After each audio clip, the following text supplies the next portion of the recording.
দুর্গা পূজার জন্য ইলিশ যেত পশ্চিম বাংলায়, হাজার হাজার কোটি টাকা মারোয়ারিরা শেয়ার ব্যবসা কেলেঙ্কারির মাধ্যমে ভারতে পাচার করেছে।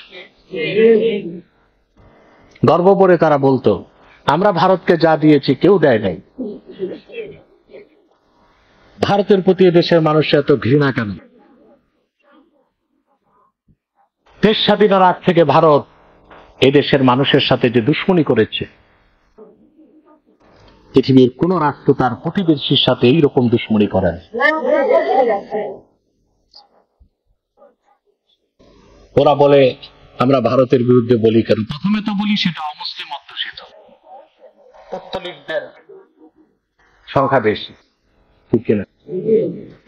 নৈতিক দায়িত্ব হিসেবেই তাদের প্রতি আমাদের ঘৃণা আছে, ক্ষোভ আছে। কূটনৈতিক সম্পর্কটা কি আমাদের সাথে তাদের? কি নির্মম নির্যাতন! স্বাধীন দেশে এটা কল্পনাও করা যেত না। আমার দেশের নাগরিককে তারা পাখির মতো গুলি করে হত্যা করত। আর ভারতের দোসর যারা ছিল এখন পালিয়ে আছে, বর্ডার গার্ডকে তারা বলতো তোমরা গুলি করো না, পিঠ দেখায় দিও। শ্বশুর বাড়ির প্রতি এত মায়া কেন? এখন তো শ্বশুর বাড়িতে আর জায়গা হচ্ছে না, বলেন? আসলে যারা আউলিয়া ও শয়তান, তাদের ভয় সবসময় থাকে, চিন্তাও সবসময় থাকে। আর আউলিয়া উর রহমান যারা, তাদের কোনো ভয় থাকে না, তাদের কোনো চিন্তা থাকে।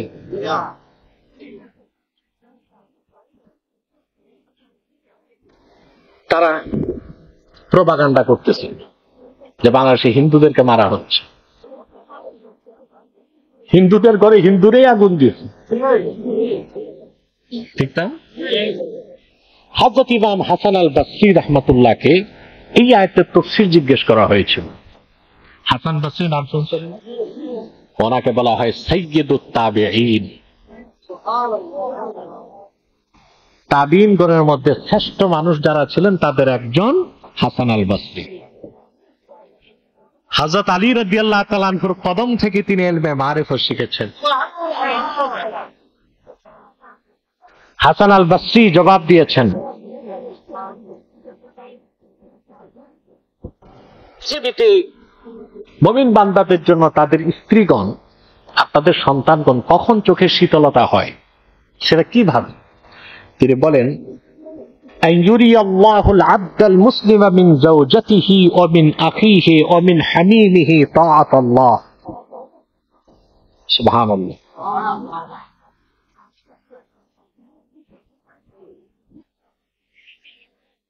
لا والله ما شيء أقر لعين المسلم من أن يرى ولدا أو ولد ولد أو أخا أو حميما مطيعا لله عز وجل. একজন মুমিন মুসলিমকে যখন আল্লাহ দেখান যে তার স্ত্রী দ্বীনের উপর আছে, তার সন্তানগুলো দ্বীনের উপর আছে, সুবহানাল্লাহ। আর একজন সফল মুমিন মুসলিম যদি দেখে তার স্ত্রী পর্দা করে, চরিত্রবতী, নামাজ পড়ে, হালাল খায়, সন্তানগুলো নামাজি, পরহেজগার, চরিত্রবান, দ্বীন মোতাবেক চলে, এর চেয়ে বড় চোখ জুড়ানো শীতলতার কি হতে পারে? পারে? আমাদের মধ্যে অনেক সুফি দরবেশ আছে, নিজে নামাজ পড়তেছে, তাহাজ্জুদ পড়তেছে, কিন্তু বউ পর্দা করে না, আছে না? সন্তান একটা গাঁজা খায়, মেয়ে বন্ধুদের সাথে বিশ্ববিদ্যালয়ের ক্যাম্পাসে আড্ডাবাজি করে। এই লোকটা ঘরে ঢুকলে তার চোখ শীতল করার মতো কিছু আছে? সফর থেকে আসলো, এসে দেখে বউ টেলিভিশন দেখতেছে, খাবার দাও, গরম করে খাও। মেয়ে কই? বলে ও যে বিশ্ববিদ্যালয়ে গেছে, রাত 12টা এখনো আসে নাই। ছেলেটা কই? কৌটো ক্লাবে। এই লোকটার মানসিক অবস্থা, এই সহায় সম্পদ, নিত্য বৈভব, কোন কিছুই কি তার মন জুড়াতে পারে, চোখ জুড়াতে পারে? কিন্তু একজন মানুষ যার টাকা নেই, পয়সা নাই, দিনমজুর, রক্ত পানি করা ঘামের পয়সায় ডাল ভাত খায়, যদি সে ঘরে ঢুকলে তার স্ত্রী তার ঘামটা মুছে দেয়, হাতটা ধুইয়ে খাবার পরিবেশন করে, তার চোখটা জড়িয়ে যাবে।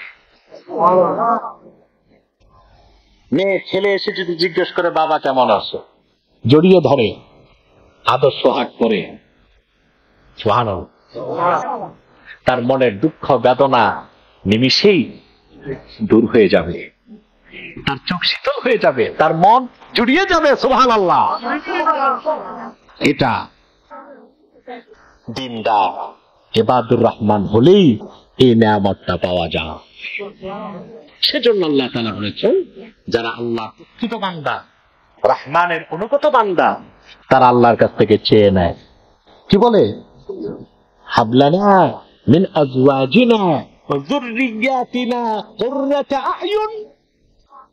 আল্লাহ, তুমি আমাদের স্ত্রীগণকে আর আমাদের সন্তানদেরকে আমাদের চোখে শীতলতা বানায় দাও, যেন তাদের দেখলে চোখ জুড়িয়ে যায়, তাদের দেখলে মন ভরে যায়। সুবহানাল্লাহি বিহামদি।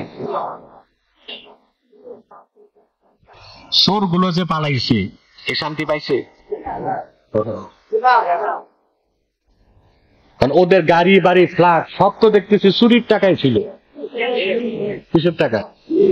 সব চুরির টাকা। আমরা বইতে পড়তাম বাল্যকালে পুকুর চুরি, আর এগুলো করছে সাগর চুরি। কি চুরি? চুরির টাকাগুলো দেশে রাখলে জনগণ ফিরে পেত, গেছে বিদেশ। এগুলো কবে ফিরে আসে আল্লাহ তাআলাই ভালো জানেন। তারপরে তারা কি বলে? ওয়াজআলনা লিল মুত্তাকিনা ইমামা। আল্লাহ, আমাদেরকে তোমার পরহেজগার বান্দাদের নেতা বানায় দাও। তাহলে বোঝা যায় নেতা দাবি করে হওয়া যায় না, নেতা দাওয়া দাবি দিয়ে হয় না, দোয়া আল্লাহ চাইলে হয়। সুবহানাল্লাহ বলবেন না? কে চাইলে হয়? সুবহানাল্লাহ।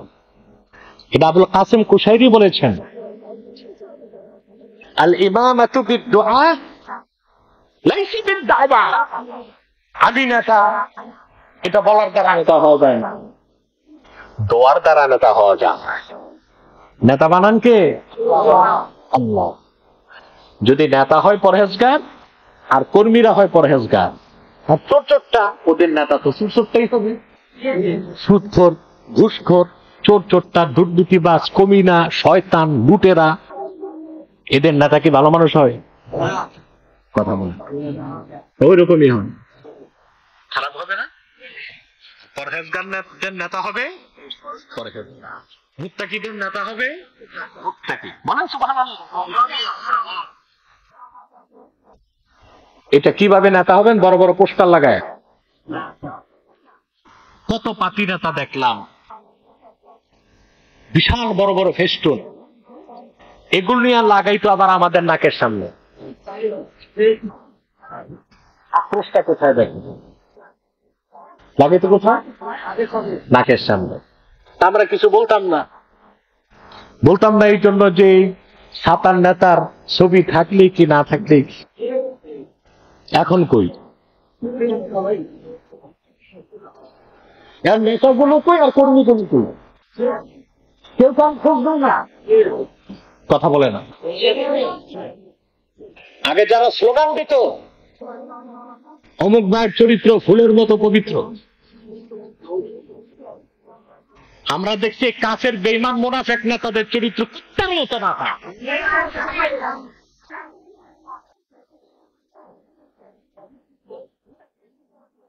মানুষের প্রতি তাদের কোনো মানবিকতা ছিল না, এরা এতটা ইনহিউম্যান, অমানবিক ছিল। মানুষের কাতারে তাদেরকে সামিল করার কোনো সুযোগ ছিল না। পাতি নেতা, ফাতি নেতা, এরা নেতা হবার জন্য মিছিল মিটিং করত। ঠিক কত নেতা, ওয়ার্ডের নেতা, থানার নেতা, জেলার নেতা, বিভাগের নেতা, দেশের নেতা। মুসলিমদের নেতা দাবির মাধ্যমে হয় না, দোয়ার মাধ্যমে হয়। ইমামাতু বিদ-দুআ লাইসা বিদ-দা'ওয়া। মুমিনদের নেতা যারা হবে আল্লাহর কাছে চেয়ে নিবে যে আল্লাহ তুমি যদি উপযুক্ত মনে করো তোমার মুমিন বান্দাকে নেতৃত্বের জন্য কবুল করো। সুবহানাল্লাহ বলেন। ইউসুফ আলাইহিস সালাম মিশরে যখন গেলেন, তিনি নিজে চেয়ে অর্থমন্ত্রীর দায়িত্ব নিয়েছিলেন, নেন নাই?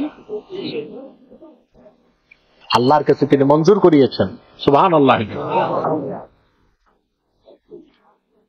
কেউ চাইলেই নেতা হওয়া যায় না, সফল নেতা হওয়া যায় না। এখন একটা কথা আসতেছে, তরুণদের নেতৃত্ব শুনতেছেন না? তরুণদের নেতৃত্ব, বিপ্লব সংগ্রাম আন্দোলনে তরুণদের কোনো বিকল্প নাই। সব জায়গায় তরুণদের নেতৃত্ব হিতে বিপরীত হইতে পারে, পারে না? তরুণরা তো তারুণ্যে চলে, বিবেক তো থাকে না। এই যে আমরা কিছুদিন ট্রাফিক ছিল না রোডে গার্ডে, তরুণরা যে লাঠি সোটা আর বাঁশি নিয়ে ট্রাফিক সিস্টেমটা কন্ট্রোল করেছে, সেটা কি পারছে? ট্রেনিং নাই তো। বিপদকালীন যতটুকু করার করছে তারা, কিন্তু দেখা যায় যেখানে একটা মরে ছিল একজন ট্রাফিক, ওখানে 30 জন দাঁড়াইছে, রোড সব ব্লক করে দাঁড়ায় আছে। আবার যখন ছাড়তে সব একসাথেই। আমরা তাদের ধন্যবাদ জানাই, বাংলাদেশের চরম বিপদে তারা নেমে এসেছে। কিন্তু সব জায়গায় তারা সফল হবে বিষয়টি তো এমন নয়, ঠিক না? মুমিন মুত্তাকিদের নেতৃত্ব দিবে মুমিন মুত্তাকিগণ। সুবহানাল্লাহ। এই জন্য আল্লাহ তাআলা ইবাদুর রহমান যারা, তাদেরকে শিক্ষা দিয়েছেন, তারা আল্লাহর কাছে বলবে ওয়াজআলনা লিল মুত্তাকিনা ইমামা, আল্লাহ মুত্তাকিদের জন্য আমাদেরকে নেতা বানায় দাও, বলেন সুবহানাল্লাহ। তাহলে আমরা কি বুঝলাম? প্রকৃত মুমিন বান্দা পরকালে মুক্তি পাবে, দুনিয়াতে সুখ শান্তি নাজাত পাবে, পাবে না? এটা কার ওয়াদা? লা খাউফুন আলাইহিম ওয়া লা হুম ইয়াহজানুন, তাদের কোনো ভয় নাই, তাদের কোনো চিন্তা। কারণ মুমিন তো, মানুষের সবচেয়ে বড় ভয় হচ্ছে বুজদিল, কাপুরুষ। দুনিয়াদারের ভয় হচ্ছে মৃত্যু যদি আসে, আর মুমিন সব সময় অপেক্ষায় থাকে কখন মৃত্যু আসবে। বুঝেন নাই? প্রকৃত মুমিন মৃত্যুকে কামনা করে না, কিন্তু মৃত্যুর অপেক্ষায় থাকে, কারণ সে জানে মৃত্যুর মাধ্যমে সে তার মালিকের সান্নিধ্য পেতে পারে। সুবহানাল্লাহ। প্রিয় সুধী, ইমাম কুশাইরি রাহমাতুল্লাহি আলাইহির কথাটি মনে রাখবেন। তিনি বলেছেন, আল ইমামাতু বিদ-দুআ লা বিদ-দাওয়া, ইয়ানি বিতাওফীকিল্লাহি ওয়া তাইসীরিহি ওয়া মিন্নাতিহি লা বিমা ইয়াদঈহি কুল্লু আহাদিন লিনাফসিহি। নিজে দাবি করার দ্বারা, বলার দ্বারা নেতা হওয়া যায় না, দাওয়া দিয়ে নেতা হয় না, দোয়া দিয়ে নেতা।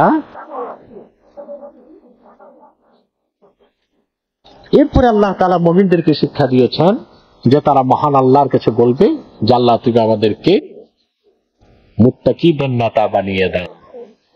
কাদের নেতা? এখন মুত্তাকি কারা? তাকওয়াবান ব্যক্তিকে বলা হয় মুত্তাকি। তার কতগুলো বৈশিষ্ট্য আসতে হবে। দাড়ি আছে, টুপি আছে, জুব্বা কুর্তা আছে, আপনি মুত্তাকি হয়ে যাবেন, বিষয়টা এমন না।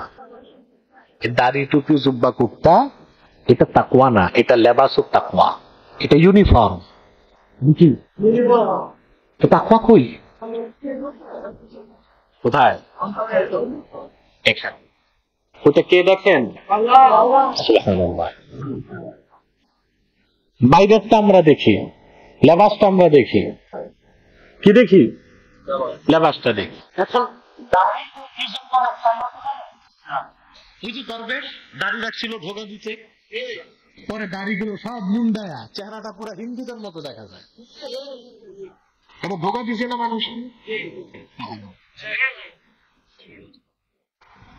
লম্বা জিব্বা লাগাইলে বড় মুত্তাকি হওয়া যায় নাকি? ইউরোপ আমেরিকায় পাদ্রী যারা, পাদ্রী ওরা কিন্তু লম্বা কোটটা লাগায়, জানেন আপনারা? ইসরায়েলে যারা রাবি, ধর্মীয় পণ্ডিত, ইহুদি, ওরা কিন্তু ছোট্ট একটা টুপি লাগায়, তালুর অর্ধেক, তালুর অর্ধেক তালু, অনেকটা জালির টুপির মতো, এটা ওরা লাগায়। তাহলে শুধু লেবাসের কারণে কাউকে জাস্টিফাই করার কোন সুযোগ লাগবে। আগে তাকওয়া, তারপর লেবাস তাকওয়া। সুবহানাল্লাহ। আগে চাকরি, তারপর ড্রেস। আগে স্কুলে ভর্তি, তারপরে সেনাবাহিনীতে আগে চাকরি নেয় না আগে ড্রেস বানায়? আর আপনার চাকরি নাই, সেনাবাহিনীর মতো 3 স্টার ড্রেস একটা লাগায়া কোথাও যে আপনি দাঁড়াইছেন, ছাত্ররা যদি বুঝে আপনি ভুয়া, ড্রেস তো থাকবেই না, জীবন নিয়ে বাড়ি আসতে পারেন কিনা তাতেই তো সন্দেহ আছে, ঠিক কিনা? আপনার চাকরি নেই, সেনাবাহিনীতে আপনি ড্রেস লাগিয়েছেন কেন? একই অবস্থা পুলিশে, আপনাকে চাকরি নিতে হবে, তারপর ড্রেস বানাতে হবে। স্কুলে কলেজে আপনি ভর্তি হবেন, তারপর ড্রেস। আগে আপনি ঈমান এনে মুমিন হতে হবে, মুসলিম হতে হবে, তারপর শরীয়তকে মানার পর আপনি যখন দাড়ি টুপি জুব্বা কুর্তা লাগাবেন, এটা লেবাসুত তাকওয়া, আপনি মুত্তাকি। সুবহানাল্লাহ। আপনি যদি মুত্তাকি হয়ে যান, আল্লাহ তাআলা গ্যারান্টি দিয়েছেন, আল্লাহ আপনাকে হেফাজত করবেন, আল্লাহ আপনার সম্মান রক্ষা করবেন। আপনার রিজিক নাই, আল্লাহ আপনাকে ব্যবস্থা করে দিবেন। আপনার সব বিপদের সমাধান করার দায়িত্ব আল্লাহ নিজের হাতে তুলে নেবেন।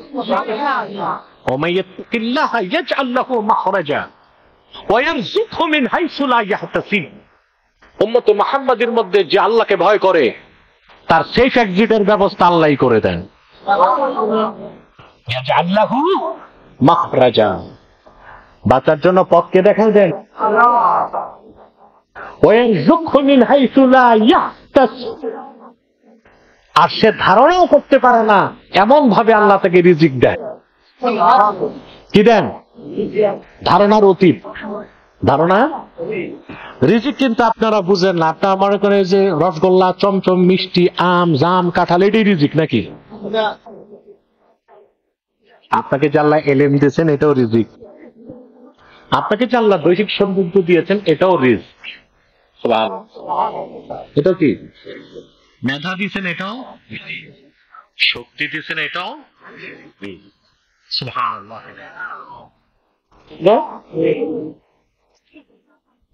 আল্লাহ তাআলার, আল্লাহর হাবিব সাল্লাল্লাহু আলাইহি ওয়াসাল্লাম ইরশাদ করেছেন, মান আহাব্বা আন ইয়াকুনা আকরামান নাস ফালইয়াত্তাকিল্লাহ।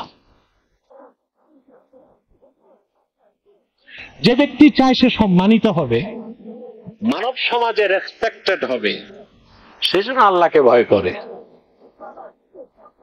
ওমান আহাব্বা আন ইয়াকুনা আশাদ্দান নাসি ফালইয়াতাওয়াক্কাল আলাল্লাহ। যে ব্যক্তি মানুষের মধ্যে আয়রন ম্যান, লৌহ মানব, শক্তিশালী হতে চায়, সেজন্য আল্লাহর উপর তাওয়াক্কুল রাখে। সুবহানাল্লাহ। সম্মান কে দিবেন? শক্তি কে দিবেন? কাকে? ইবাদুর রহমানের মধ্যে যদি থাকে, আউলিয়াউর রহমানের মধ্যে যদি থাকে, সহজ ভাষায় যদি মুত্তাকি হইতে পারে, কি হতে পারে? মুত্তাকি যদি হতে, সম্মান কে দিবেন? শক্তি কে দিবেন? আর যদি আপনি মুত্তাকি না হইয়া সম্মান খোঁজেন আর শক্তি খোঁজেন, তাহলে যেই পুলিশ আগে সেলুট দিছে, পরে দেখবেন ওই পুলিশ আপনার, যেই সেনাবাহিনী আপনাকে সেলুট দিছে, দেখবেন ওই সেনাবাহিনী আপনার পাশায় ডেটিং করছে। এই সম্মান দিয়ে লাভ, এই শক্তি দিয়ে লাভ, শক্তি সম্মান, শক্তি প্রকৃত সম্মান কে দেন? সুবহানাল্লাহ। এটা তাকওয়ার পথে। কোন পথে? মুত্তাকি যদি হন তবে। এখন এগুলো হাতের কামাই। 15টা বছরে এমন একটা শিক্ষা ব্যবস্থা আমাদের দাঁড় করিয়ে দিয়েছে, যেখানে আমাদের বাচ্চাদের শেখানো হয়েছে মানুষ বানর থেকে, শেখানো হয়েছে সমকামিতা, শেখানো হয়েছে ট্রান্সজেন্ডার, শেখানো হয়েছে নাচ গান, শেখানো হয়েছে বস্তুবাদ, শেখানো হয়েছে প্রকৃতিবাদ, সেকুলার ইহুজাগতিক নাস্তিক একটা জাতি বানাবার চেষ্টা করা হয়েছে, তারই খেসারত দিতে হচ্ছে এখন। আলেম ওলামা তোমাদের শুভাকাঙ্ক্ষী ছিল, বুঝাইতো বুঝতো না, বুঝাইতে গেলে বলতা মৌলবাদী, ঠিক কিনা? এখন তো নিরিবিলি যাইয়া বুঝার সুযোগ হয়েছে, এখন অপশন নাই, দান্দাবাজি নাই তো। এখন একটু নিরিবিলি যদি বসে বসে আমাদের রেকর্ড গুলো শুনে আল্লাহ যদি ভবিষ্যতের জন্য তওবা করার সুযোগ করে দেয়, এটা আমাদের চলে গেছে যারা, তাদের থেকে বর্তমানে আছে যারা, তাদের শিক্ষা দিতে হবে। জুলুমকে আল্লাহ বরদাস্ত করেন। আল্লাহ লানত আসলে, গজব আসলে প্রতিরক্ষার কোনো ব্যবস্থাই থাকে না। আল্লাহ বলেছেন ইন্নাল্লাহা লা ইউহিব্বুল মু'তাদিন, সীমা লঙ্ঘনকারীদেরকে আল্লাহ ভালোবাসেন না। আল্লাহ হাবিব সাল্লাল্লাহু আলাইহি ওয়াসাল্লাম ১৫০০ বছর আগে সতর্ক করেছেন উম্মতকে, ইত্তাকি দাওয়াতাল মাজলুম ফাইন্নাহু লাইসা বাইনাহু ওয়া বাইনাল্লাহি হিজাব। মজলুমের বদদোয়া থেকে বাঁচো। মনে রেখো, মজলুমের বদদোয়া আল্লাহ তাআলার কাছে পৌঁছতে মাঝখানে কোনো প্রতিবন্ধকতা থাকে না। মজলুমের বদদোয়া, মুমিনের চোখের পানির শক্তি কি দেখতে পাচ্ছেন? কথা বলে এগুলো মনে রাখতে হবে। এখন যারা আছে তাদেরকে, ভবিষ্যতে যারা আসবে তাদেরকে। খাঁটি মুত্তাকি যদি আপনি হতে পারেন, আর মুত্তাকিদেরকে নেতা বানাইতে পারেন, চোরটাকে না, কাদেরকে? ওয়াজআলনা লিল মুত্তাকিনা ইমাম। আল্লাহ আমাদেরকে মুত্তাকিদের নেতা বানাও। কাদের নেতা? যে মুত্তাকিদেরকে নেতা বানাতে পারেন তবেই বাংলাদেশ বেঁচে যাবে, নতুবা সেই ঘুরে ফিরে রেজাল্ট কিছুই পাবে না। কেন? তার কারণটা বলে দিচ্ছি, যদিও কারণটা পলিটিক্যাল, বুঝলেন? আর সব কথা আমি খোলামেলা বলতেও পারবো না এখন, জ্ঞানবান যারা তারা বুঝে নেবেন। আটলান্টিকের ওপারের দেশটি পৃথিবীর যে দেশই হাত লাগিয়েছে সে দেশটার পৃথিবীতে দাঁড়াতে পারে, ধ্বংস হয়ে গেছে। আটলান্টিকের ওপারের দেশটি হাত দিয়েছিল বাগদাদে, ইরাকে, সেই ইরাকে এখনো শৃঙ্খলা ফিরে আসে। হাত দিচ্ছে লিবিয়াতে, এখনো সেখানে গৃহযুদ্ধ চলছে। হাত দিয়েছে সিরিয়াতে, এখনো সেখানে গৃহযুদ্ধ। হাত দিয়েছিল আফগানিস্তানে, সেখানে সফল হতে, কারণ আফগানের মুসলমানরা নেতা বানাইছে মুত্তাকিদেরকে। কোরআন সুন্নাহ মোতাবেক দিক নির্দেশনা দিয়া দুনিয়ার দুইটি পরাশক্তি রাশিয়া এবং আমেরিকার ২০ দাঁতকে তারা ভেঙে দিয়েছে। কিন্তু আজ যে তিনটা কথা বললাম, তিনটা দেশের কথা, ইরাক, সিরিয়া, তারা সমাধান খুঁজেছে ডেমোক্রেসিতে, সমাধান খুঁজেছে জাতিসংঘের কাছে, সমাধান খুঁজেছে মন মস্তিষ্ক প্রসূত চিন্তা থেকে। এই জন্য আটলান্টিকের ওপারের দেশটির কুপ্রভাব থেকে বেরিয়ে আসতে পারেনি। তাহলে আমাদেরকে সতর্ক হতে হবে।